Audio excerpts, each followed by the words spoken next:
মৃত্যুর সময় অর্থাৎ মানুষের সাথে তিনটা জিনিস যায়। মৃত্যুর সময় মানুষের সাথে কয়টা জিনিস যায়? তিনটা জিনিস যায়।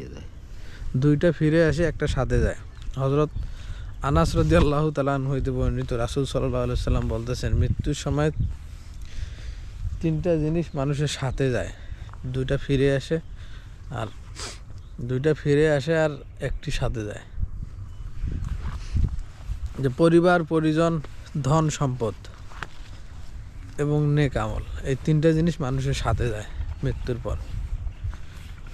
তো মৃত্যু ব্যক্তিকে যখন দাফন কাফন করানো হয়, তখন পরিবার, পরিজন, ধন সম্পদ যা দুনিয়াতে অর্জন করেছিল যে ব্যক্তি, এই পরিবার, পরিজন, ধন সম্পদ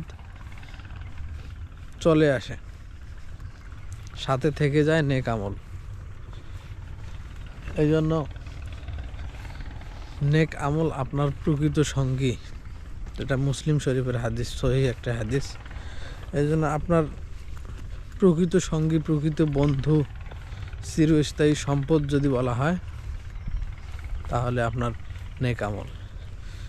তাই আসুন আমরা সকলে নেক আমলের প্রতি বেশি থেকে বেশি ধাবিত হই এবং আল্লাহ তাআলার হুকুমগুলোকে রাসূলের তরিকা অনুযায়ী আমল করার চেষ্টা করি। আমিন। আমিন।